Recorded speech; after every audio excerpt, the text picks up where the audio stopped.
Hi there guys, and welcome back to my channel. In this video today I'm going to be talking you through how I go about making these caterpillar candles and some tips and tricks along the way for how to make better candles and wax melts. Okay, so before I go ahead and make the cat candles, I'm just going to show you some of the products that I sell on my website. My website is rusticbarncandles.co.uk, and I have a suppliers side for fellow wax melt makers like yourselves. To actually buy the ingredients that I use for my own wax melts. You can buy those as well when using your wax melts, or pillar candles, or whatever you want to use them for. So some of the items that I sell are here in front of me. You've got your clamshells and your deli pots. So this is a 6-segment deli pot that I sell, comes with the lid. You've got your snap bar clamshell, very common. Heart-shaped clamshell. This is what I use myself in all of my wax melts, as well as the 2-ounce deli pots. Come in you get a deli pot and a lid, obviously as many as you want, and a sample pot size. Comes with a lid also. So again, I'll show you some of them. So for example, this is the heart-shaped clamshell. I think these look really nice. That's why I use them. Got my own label on it. And then the sample pot sizes. Again, these are great little size for customers to sample your different scents. So there's a couple of the ones I use. I've got the 2-ounce deli pot as well. CLP labels I put on at the point of dispatch. That's why there's none on that one at the minute. But yeah, so these are great little products, or great little clamshells, deli pots for you to use. This is the 6-segment deli pot. Not one that I use at the minute, but this is something I was thinking of using for a subscription box, to put them into that. So something a little bit different for subscription payers. Again, it's just time to fit it all in. That's something I'll be doing in the near future, and I'll be using that pot there. And these are my dyes. So I've got some fantastic dyes, guys. These are very specifically made for soy wax, so they can be used in paraffin wax as well. However, if the dye is not made specifically with soy wax in mind, then that's when you can suffer from frosting a lot because of the dye. It's not the correct dye, and it's just the strength as well. If it's not made for soy wax, then your strength of colour is just not going to be as strong. Obviously, the more dye you put in, the stronger the colour is going to be. But if the dye itself is not made for soy wax, then you might never be happy with the actual colours. So at the minute I've got 5 colours in this brand here. So this is my own brand I've had made specifically for me. Different colours here. You've got black dye, green dye, and your orange dye. Got your blue dye and your red dye. I've also got I think I've got about 40 kilos worth of dye in Becro. So I bought the Becro dye. That has cost me an arm and a leg to get that imported from Germany. Having to pay for customs has just made the price go astronomical for me. To now stock that for you guys. I also use it myself as well as my own colours, but that will be going on the website soon. Everything I stock and sell is everything that I've tested and I'm happy to use for myself and my own products. So whatever I buy in a small quantity first of all. I will test it, and if it's not of a high enough quality that I would be happy with in my products, stock it as an item for you guys to buy. It just won't go on my website. It will just be a waste of time. It's not my intention. My intention is to be a supplier of high quality ingredients for wax melts and candles eventually. But as a point in time, it's wax melts. You can use all this in candles as well, but I want to get more candle stuff, jars and wicks and stuff in the future. But at the minute, it's mainly wax melt stuff. But yeah, any ingredient that is advertised on my website to buy is all been tested by myself, and is of high quality, so high quality ingredient to produce high-end wax melt products, or scented fragrance products, let's class it as that. Again, the Becra dye, that'll be going on the website in the next couple of days, just trying to find some time to fit it all in, get it on the website. Yeah, so buy with confidence that anything you do buy, you'll be using those ingredients to make a product that, if anything goes wrong with the outcome of the product, it's not the ingredients, it will be mainly down to your temperature. It's mainly the main issue why things go wrong. But yeah, hopefully if you watch my videos that you get a better understanding about how to control temperature, how to eliminate frosting, how to get a better scent throw. But yeah, buy with confidence that the ingredients I sell, going down the right track first of all, that the ingredients you're using are of the highest quality to produce high fragrance wax melts, high fragrance candles.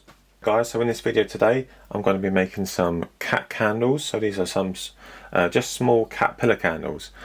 These are molds I've bought through eBay. I haven't used them before, so this is going to be a first time for me in making them. So we'll see what they're like. I don't know whether they're going to have a nice, it all depends on how good the quality is on the inside of the mold, to how it comes out, as well as some other things as well. How well you make them, and bits and bobs that you do to them to make them of a high quality. But in this video today, I'm going to be making 3 pillar candles. I'm going to make 2 with no wick and 1 with a wick, only because I don't need to make them all with a wick. I'm just going to do 1 for demonstration purposes, and then the other 2 I'm just going to show you the quality of the wax that I used, Kerasoy Pillar Wax 4120, sold on my website. Just how good that wax is for making pillar candles and wax melts. So yeah, 1 with a wick, 2 without. I'm going to use my own dye. So when you're going to use 3 different colours. Now this is going to be a bit different for me because I never make a batch that small. If I'm making a batch of wax and colouring it, it's always as a minimum half a kilo really, if not a lot more, to be honest.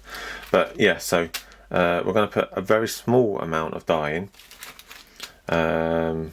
Choose our colours. Let's do 1 red. Let's do 1 blue, and how about black cat as well. That'll be our 3 colours that we'll use. So these dyes are specifically made for soy wax, so they're very good in soy wax, and they can also be used in paraffin wax. The more dye you put into your wax, the stronger the colour will be. Now to explain, paraffin wax, it's not a wax I use personally, don't really like it as a product or as an ingredient to go into my products. I find it very plasticky as a finished product. I find the scent throw average. I don't find it special, that's for sure. It can smell very plasticky to me when it's being burnt. So that's why I don't use it. I have tested many different paraffin waxes, but it's not one I'm happy with. It is a lower quality ingredient. A lot of companies use it because it's very cheap. It does an average job. So yes, I'm not knocking it, it's just not a product I would use. However, if you are happy to use it, that's fine. I'm not against anyone using paraffin as a product. But if you want to put dye into paraffin, you don't need to put as much dye. That's probably one of the positives of paraffin wax, that it takes on colour, so the dye, very well. You can use maybe half the amount that you would use in soy wax. Not that dye is that expensive, but yeah, just to point out that if you are using paraffin wax, you don't need to put as much dye in to get the same vibrance of colour. But in a soy wax, you just need to put a bit more dye in to get that colour a bit brighter, a bit more vibrant.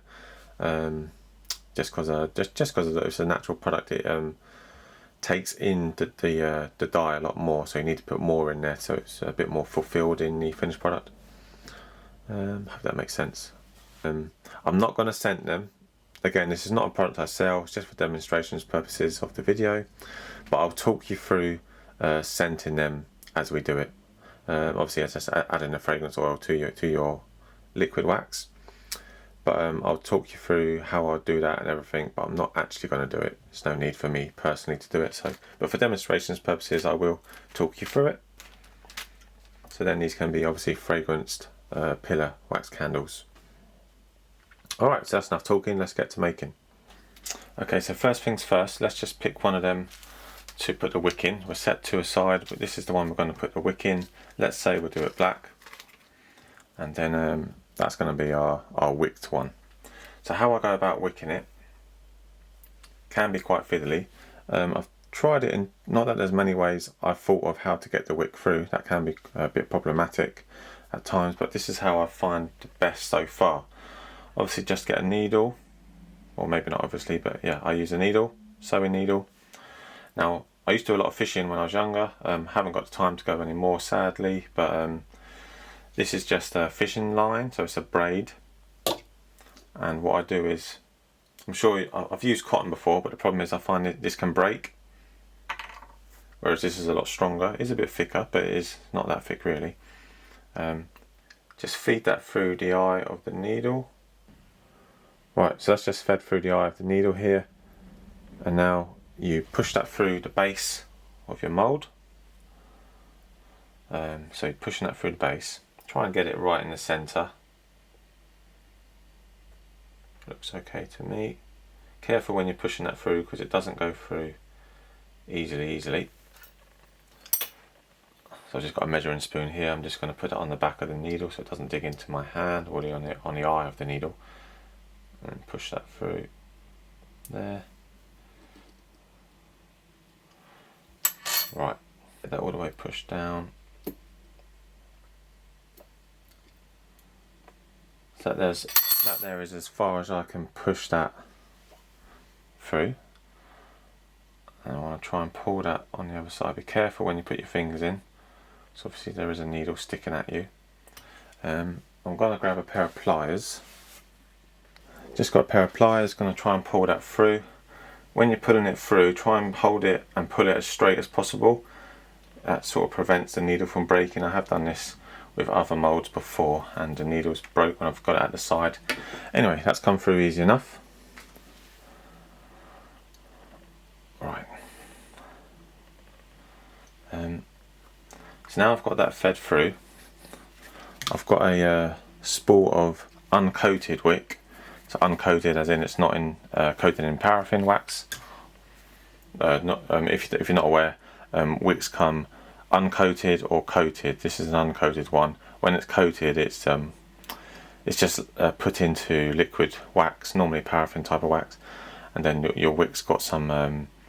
It's to help with the burning. So when you light the end of the wick, it's got some wax already on it to melt down.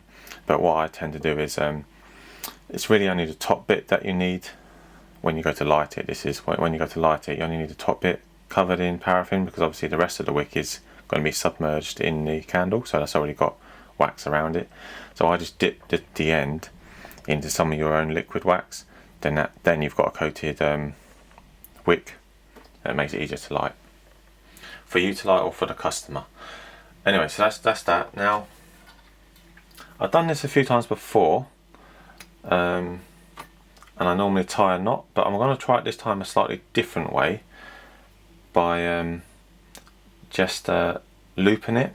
Okay, so now how I find the easiest way to pull your wick through is so you've got the braid in my case here pulled through. If you want to use cotton, that's fine. I'm going to do a figure of 8 knot. That actually happens to be a fisherman's knot. I'm sure it's used for other things, but I know it from fishing. Just do a loop on the end, put your finger through, spin that round. Spin around twice if you want, or more, but twice is enough. Do a loop.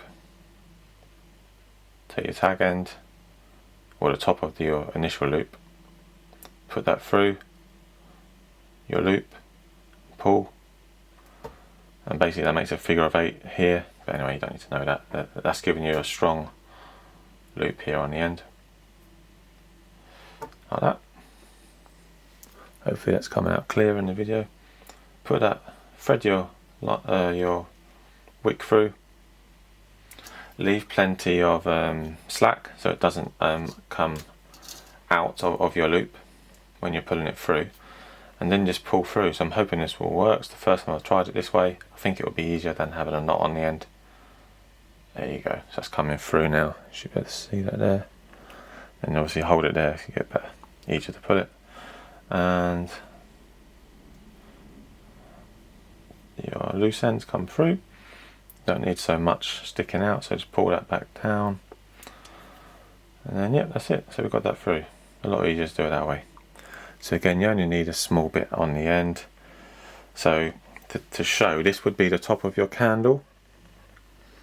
When you pull it out, this would be the top and this would be the base. Alright, so don't leave it too short because you don't want it to fall back through. So I'm going to leave it like that. Obviously we can trim, once we've made the candle and pulled it out, we can trim this just to the correct length. That's good for now. And then leave a bit of excess at the bottom again. That's perfect. So again, just for demonstration purposes, one's going to have a wick and these two are going to be unwicked. But if you're going to, just do it the same way as I've done here. If you want to wick yours, well, obviously you want to wick yours.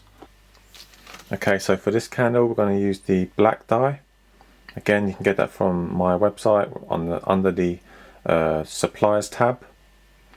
rusticbarncandles.co.uk, www.rusticbarncandles.co.uk. So let's get that on made now. So I'm not going to show you through how to weigh out and melt your wax in this video. I've done that in quite a few of my other videos. Please feel free to watch them. Again, just do a search under Rustic Barn Candles on YouTube and they'll pop up, or just click on my my name below and you'll see all my videos under that. Also, please, if you haven't already, please subscribe to the channel. That does help the channel to grow. Give this video a thumbs up if you're learning something from it. Just a sign of appreciation. That's all that's needed, and it's very much appreciated from my side also.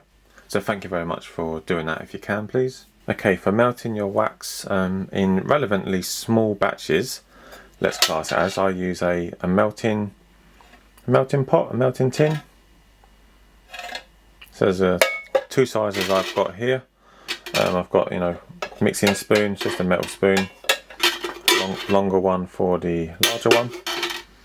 Can't remember the size of these. I don't know if this is half a litre and that's a litre, but they come in two sizes. Feel free to buy those if you want. I don't sell those, but you can get them on eBay or Amazon. They're not too expensive, so yeah, these are good. For making big batches, I use an eye melter. This is what I normally use. I'll show you what that is now. Carry you over for me, boxes and stock supplies. So that's an eye melter.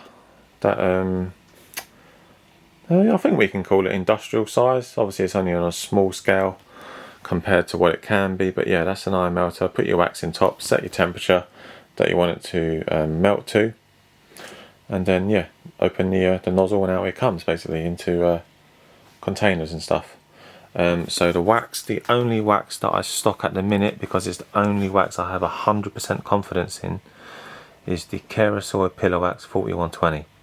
That's what I use in all of my wax melts, and if I do make the odd pillar candles, it's not a product I sell to customers. Wax melts I get enough orders from, that ties up all my time, so that keeps me busy. You can't make every product, but if you want to use Kerastoi Pillar Wax 4120, use it for wax melts and pillar candles, and it is brilliant. Scent throw amazing. The hardness of the wax is, in my opinion, to perfection. It's not too hard. It's definitely not too soft. You don't want it too soft for pillar candles or for wax melts. Right, okay guys, I've got the wax melted now. So now this is where the difference between a high quality finished product comes in. It's all about controlling your temperatures. Obviously we should be controlling our temperatures at the melting point, which I have done using one of these. Now you definitely need some sort of a temperature gauge reader. So this is an infrared thermometer. Should be able to see that there, infrared thermometer. Again, you can I don't sell this product. Again, you can get it from Amazon, eBay, Argos, I'm sure. But yeah, you do need something like this, something to measure the temperature of your wax when it's melting. So with this wax, Kerastoi Pillar Wax 4120, I melt it between the temperature of 75 and 80.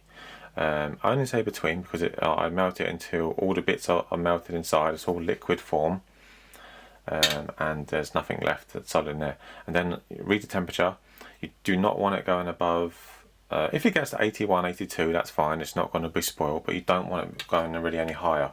You don't want to be burning your wax. It really it really destroys the scent throw properties, let's put it that way. Okay, so 75 to 80, that's perfectly fine. That's the melting point, okay, that's what we've melted it to. Right, so now we've got a reading of 70.9. Is that coming out? So 70.9, should just see that there. Now, again, I'm not going to fragrance my candles now, but I am going to talk you through it. So I'm going to talk you through it quickly because it's getting to the temperature that I need to add it, or would be adding it. Now, everyone talks about 10%. 10% just means how much the wax can hold. Not every wax holds 10%. I think, if I remember correctly, this holds up to 12%. I will need to double check that because I can't remember right now. But yeah, 10% for legal reasons is the CLP maximum. So let's say this wax can hold up to 12%. Legally, you can't put that in there. You can only put 10%. However, if you want to make a dedicated specific CLP that entitles you to add more fragrance oil than 10%, then you need to do some sort of special CLP. I don't know about it. I never add more than 10%. I usually add less than 10%, to be honest. So that holds up to 10%. 10% is the maximum. I normally add less, 6%, 7%, 8%, 9%, 10%. Those sort of, it depends on the oil. Some oils are more stronger than others. The stronger the oil, the less I add. Again, I'm talking through it quickly because I don't want to let it get too cool. So I'm going to speed up now. So the wax is now at 67. So this would be the temperature that I would add my fragrance oil. However much of fragrance oil I've measured out, this would be when I add it. Sorry if it's not coming up on the screen, but anyway, 67. Now I add my fragrance oil between 66 and 68, 69. Again, the stronger the fragrance oil, it doesn't really matter at that sort of point. The weaker the fragrance oil, then I would add it at 66. Hope that helps, So the stronger it is, you can add it at 67. The weaker it is, just add it a few degrees lower. So that's, now I would add it, now I'll be stirring. Whilst I'm stirring for a minute or two, I want to warm my mould up. This is very important. So this is a mould for this particular mould here. So our rubber moulds. Our plastic clamshells, you do not warm them up. So plastic clamshells that I showed you at the start, all these sort of types, the stuff, the clamshell types, the heart shapes, the snap bars, don't warm them up, just put it straight in. But it is absolutely crucial you warm these up. The reason being to eliminate frosting. Frosting being, I'll show you some frosting later on maybe if I can find some. I don't think I've really got many on my products. Anyway, I need to warm this up quickly.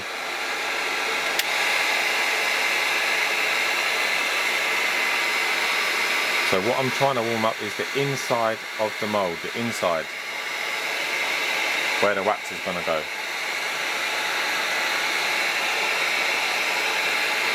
So again, I will be stirring my wax now because I'm mixing in the fragrance oil. Obviously in this case I haven't put any fragrance oil in, so I'm not going to stir. But whilst I'm heating this up, I will be continuously stirring. Because I wasn't paying attention there, I was getting it too close and I'm melting the top, but that's fine. Well, it's not fine, but yeah. So be careful, when you're warming it up, move it around a little bit. As I'm talking, I'm warming up a bit too much, I'm starting to melt the top. So you just want to warm up the inside.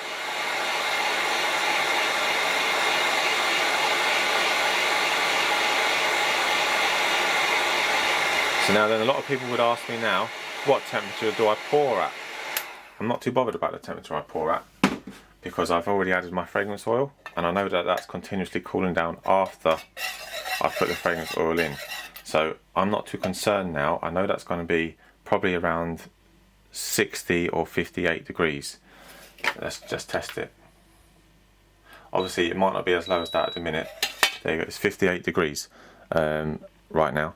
But that I would just pour. I wouldn't try and get that to 55. I would pour now because I've already added my fragrance oil. I haven't in this case obviously, but normally I would have. Ah, damn it guys, I'm sorry. I forgot to add the dye, didn't I? I forgot to add the dye. Right, so we're going to do one undyed, one not dyed, and two dyed. again, talking through all the examples has put me off. I forgot to add the dye. Right, so when would I have added the dye? I would have added the dye as soon as I brought it down, or in this case downstairs, and I've just taken it off the warming up. I would have added it at a temperature of 77, you know, 75, around that sort of temperature, and then continuously stir. Yeah, making a video and trying to remember what things to say to you, I forgot to add the black dye. So we're going to make, well, we was going to make another 2. I wasn't going to actually film those, just going to show you the outcome.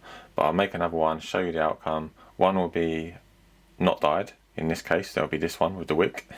And the other 2 will be dyed. Yeah. Okay. Right, and now how to keep your wick centered. So in these type of molds, I use a peg. The peg just sits on top here. This ultimately will be the bottom of the candle when it's finished, because the top is the other end. So if it looks a little bit messy because of, in this case, a clothes peg, you can always scratch that down, you know, to make it a flat base. So obviously it sits flat as well. You always want it sitting flat. Okay, so that's on there now. I've got some leftover wax. I wasn't too sure how much wax to use, so that helps me give me a reference for my next 2. I've probably got enough in there for my next one actually, but I'm going to go add a little bit more wax in there.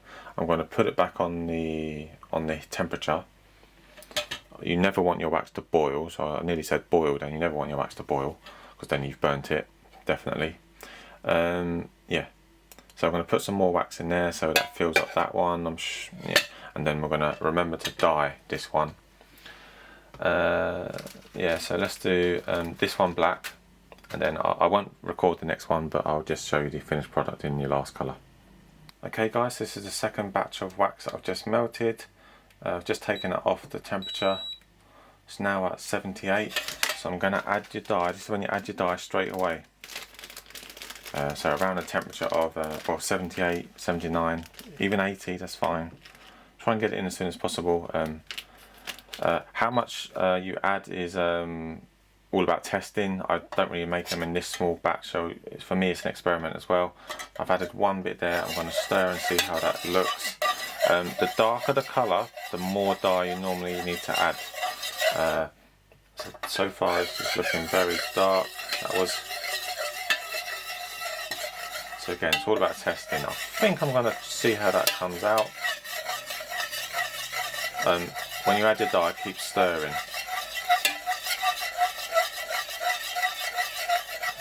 So stir, stir, stir. Really want to mix in that dye, break it down, get it all mixed in thoroughly. So then first you add your dye, and then you want to check the temperature till it gets to the temperature of it's at 72 now, still a bit warm, for adding your fragrance oil. Again, when it gets to as a maximum 70, you can add your fragrance oil, and then obviously a little bit lower if you want to add it a little bit lower, that's fine. But yeah, 68, 69, 67, add your fragrance oil around that sort of temperature, and then keep stirring. Right, so that's at 70, so if you want to add at 70, you would add now. If you want to wait a degree or 2, then that's fine. I'm going to start to warm up this second mould. I'm not going to have my heat gun so close this time.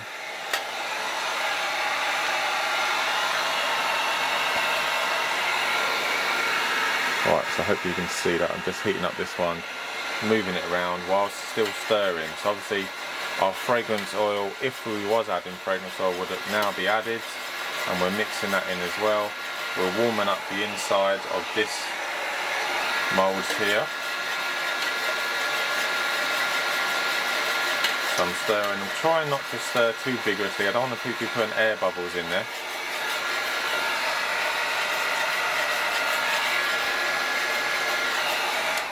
Let's see how that sort of. Right, that feels warm inside. I can do it a touch more. So you've got to be careful on your moulds that you're not melting the top. These ones here seem to be melting quite quickly on the top. So yeah, It's only cheap rubber, obviously you want to try and find a high quality mould. Buying, again, that's the problem of buying things through eBay. Buying things through eBay, a lot of stuff's very cheap. Yeah, ideally I want that a bit more really.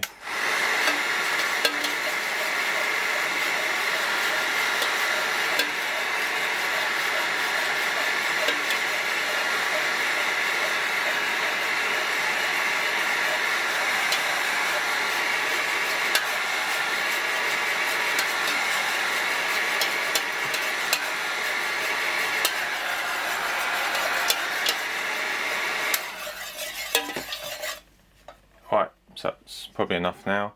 Right, I have had my COVID injection today, so it's really difficult for me to lean over too much because my arm's in a bit of soreness. Is that a word, soreness? It's a bit sore. So pouring in our dyed wax to the top. Normally I would use a pourer, so this is a dispenser.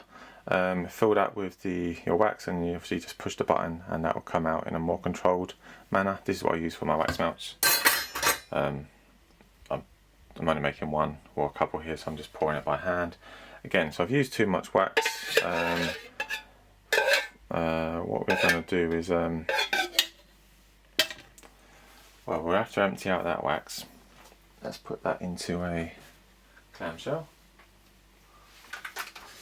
Right, so just to clean out our jug, we're going to pour this into a couple of the clamshells.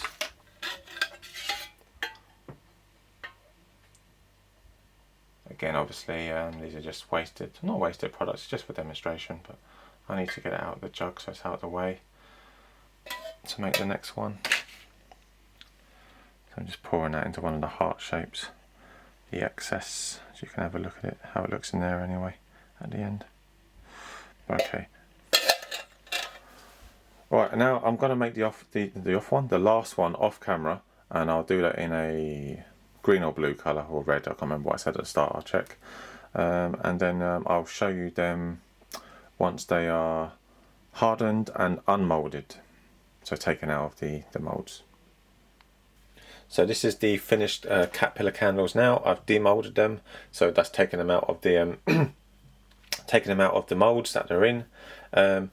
Quite fiddly moulds. Some of the feet broke off because they're so thin at the bottom. That's really just on this green one here. That mould there, the feet were just a little bit too thin on the actual mould. I should have made those feet a little bit bigger. But as you can see, that's not the wax's fault or anything like that. That's just the mould itself. But they've turned out, in my opinion, very good. So in terms of these moulds, they're quite decent moulds, to be honest. Not that expensive, got them from eBay. They pretty much do the job. And yeah, so just a demonstration here of the three that we did. You can see how well the wax hardens and goes into the fine detail. There's not too much fine detail on these moulds, so there's not too much to show. It's quite a smooth surface on. Perhaps get the nice towel in. No towel on these ones. Towel on that one. There might be a towel on that one. Maybe that broke off. I don't know. Not too sure. But anyway, it gets all the details. Just for example, about how good the wax is, I can show you on this box I made in a previous video. Here, there's lots of fine detail, and you can see how well the wax takes to the mould in this or how well the wax takes to the mould in this example. But take that one away. That's another video. You can feel free to watch that one. Back to these ones here. So yeah, finished product looks really good. One we did with the wick in it. I've trimmed that wick on the top. You can see now, so that's the right size wick, and the other two were wickless. And yeah, they've all come out really good. The dye, really happy with the dye. The green, really nice strong green. See, I'll show you also with the excess green that I had left in the jug. I just poured into my sample pot size. Let's get these out of the way. So I put that into the sample pot. So that's come out. If you was to sell these as a sample, there it is. So there's the green. It's a lovely colour green on that one. Obviously, if you want it to be darker, it is actually quite dark already. put more green in. If you want it to be a lighter green, put less dye in. That's taken really well. The black, I would have wanted it to be a bit blacker, but that's because the darker the colour, the darker the dye that you want to use, the more of that particular dye you need to put in to get a richer colour. So that's the darker it is, the more you need to put in. So the black is more of a, it's a very dark grey, it's not pitch black obviously, but yeah, so next time if I was to do it again with trial and error, you learn from your previous experience and then you'd put a bit more black in to make it blacker, if you want it to be blacker. This come out quite nice. Tiny bit of frosting just on the front there. I should have heated up the mould a little bit more, that would reduce that little bit there. But obviously when I'm putting the heat in, any heat just being stopped by any indentations in the mould itself, so just play about with it a bit more. So again, you learn from experience, just heat up the mould a little bit more if I was to do it again, and that would help reduce some of the frosting here, but there's no frosting on the other two. Yeah, they come out really well. And if you was now to go on and sell these as a product, obviously you just advertise these on your website, however you're advertising them, Facebook, and yeah, brilliant. So I'm happy with those. For ideas for future videos, guys, if you would like me to do a video on a particular topic, write in the comment below what you would like me to do a video about, and if it sounds interesting to me, then I'll try my best to do a video about it for you guys. Yeah, as far as this one goes, that is pretty much it. In terms of all the ingredients I used, you can get those up from my website, so that's www.rusticbarncandles.co.uk. so for all the supplies I've used in these videos, you can get on my website, and additional ones as well. An update on fragrance oil. I've had quite a lot of people asking me, am I going to be doing fragrance oil? It wasn't something I was intending to do, however things have changed. I'm getting busier on my supply side, and it's something I'm looking into. Well, tell the truth, I've been speaking with some fragrance oil manufacturers already, and we are going through fragrance oil briefs. So that's basically, what do I want in my fragrance oils? And yeah, so we are getting the ball rolling on fragrance oils supplied by myself. So hopefully in the next, I don't think it's going to be a quick thing, so I don't think it's going to be like in a week or two. But yeah, hopefully by, I don't know, 4 or 5 weeks, who knows, but I'll have a fair line of fragrance oils. Now, same with all my other products that I will be selling, or that I do sell and will be selling in the future. I won't sell anything rubbish. So if I find that it's a low quality fragrance oil, I won't sell it. I won't buy it, I won't advertise it for sale. There's a lot to talk about in fragrance oils. I don't know if any of you have ever looked into getting them made. Firstly, they are a huge investment.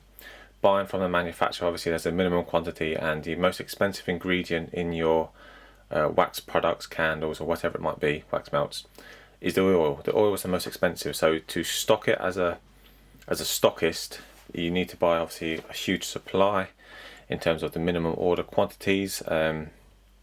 Yeah, so it's a big investment. That's why it's one of the things I was leaving or possibly not doing, because of the huge cost behind it. But yeah, so I'm in negotiations now, well, not negotiations, products briefs, about how I want my wax melts to be. I do want them to be very high end, so strong smelling, long lasting is two of the key points that I need from my fragrance oils. Otherwise I just won't stock them. So if they come back and smell rubbish, obviously things will need to be changed. So yeah, long story short, when I do have fragrance oils for sale, they will be high quality, and yeah, feel free to buy them when they come about. But like I say, it's probably going to be another month at the earliest until the first batch of them will be ready for sale. But yeah, so for those who was asking, yes, fragrance oils are coming. If you've really enjoyed this video and you feel that you've learned something, if you could please subscribe to the channel and give this video a like. That's just a sign of appreciation from your side for me making the video, and it's greatly appreciated from my side also. I have got more videos on the way. I've been so busy recently that they just slowed me down getting them out, but yes, more videos are on the way, and a whole array of stuff. I do want to do a CLP video, so from the legal side of CLP, explaining that to you guys as a very important topic.